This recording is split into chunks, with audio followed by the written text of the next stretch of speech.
Assalamualaikum warahmatullahi wabarakatuh. Nama saya Devanda Pratama. Saya dari 11 dari kelompok 5. Jadi sekarang saya akan mempresentasikan tentang batu ginjal. Tentang apa sih penyakit batu ginjal itu? Jadi kita mulai aja ya.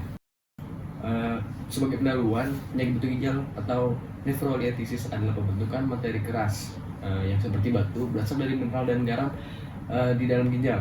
Batu ginjal dapat terjadi di sepanjang saluran urin dari ginjal, ureter, saluran kemih membawa urin dari ginjal menuju ke kandung kemih.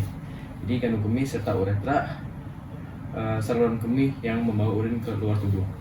Gejala yang paling umum adalah rasa sakit yang parah, biasanya di sisi perut dan yang sering diairkan dengan mual.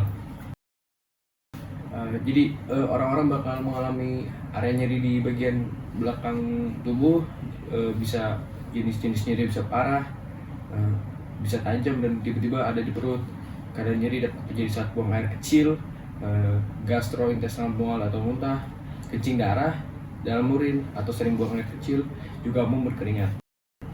Perawatan terdiri dari cairan dan obat retensi urin. Perawatan tersebut menghilangkan rasa sakit dan minum banyak air untuk membantu mengeluarkan batu. Prosedur medis mungkin diperlukan jika batu tersebut lebih dari 6 mm. Apa penyebab terjadi batu ginjal? Terjadi penyakit batu ginjal itu disebabkan oleh karena banyak hal. Misalnya kurangnya asupan cairan tubuh, kelebihan berat badan, atau dampak dari tindakan operasi yang dilakukan oleh organ pencernaan. Endapan batu yang terdapat pada organ ginjal juga bisa terjadi karena makanan atau berbagai kondisi medis lainnya. Gangguan batu ginjal juga disebut nefrolithiasis atau urolithiasis. Batu ginjal itu banyak ya jenis-jenisnya, ada batu kalsium, batu sistin, batu struvit, dan batu asam urat. Batu ginjal ini faktor penyakitnya, faktor resiko penyakit yang punya batu ginjal ya, ada riwayat kesehatan keluarga. Misalnya ada keluarga yang pernah mengidap batu ginjal, keturunannya kemungkinan besar keturunannya bisa juga kena batu ginjal. Dehidrasi, tidak terpenuhinya asupan cairan harian tubuh bisa meningkatkan risiko terjadi penyakit batu ginjal.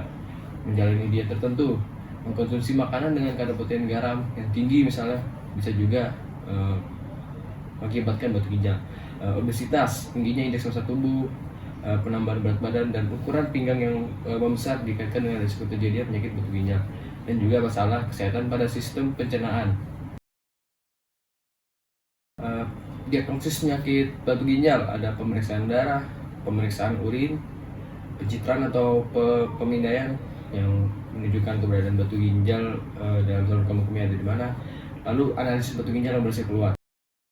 Pengobatan batu ginjal ada ureteroskopi, dilakukan memindahkan batu ginjal berukuran kecil pada ginjal dan atau ureter dengan menggunakan alat yang disebut ureteroskop. Terus ada ISWL. Dokter spesialis urologi akan mengarahkan alat yang ISWL ini untuk memancarkan gelombang suara dengan frekuensi tinggi biar mengetahui posisi batu ginjal tersebut ada di mana. Lalu percutaneous nephrotomy. Prosedur ini dilakukan dengan menggunakan alat yang disebut dengan nefroskop. Lalu pembedahan terbuka jika tadi saya bilang batu ginjal tersebut lebih dari 6 mm. Lalu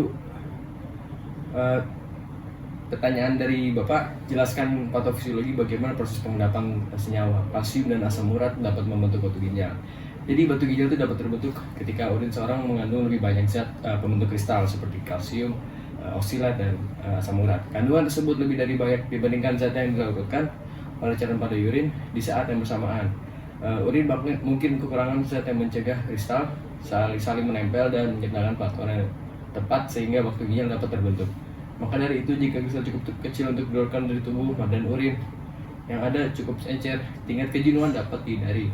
Kristal dapat mengalir keluar bersamaan dengan urin melalui ureter dan kandung kemih tanpa menyebabkan masalah. Memang keseimbangan antara pendorong dan menghambat dari batu ginjal ini harus benar-benar dijaga. Terima kasih, itu saja dari saya. Wassalamualaikum warahmatullahi wabarakatuh.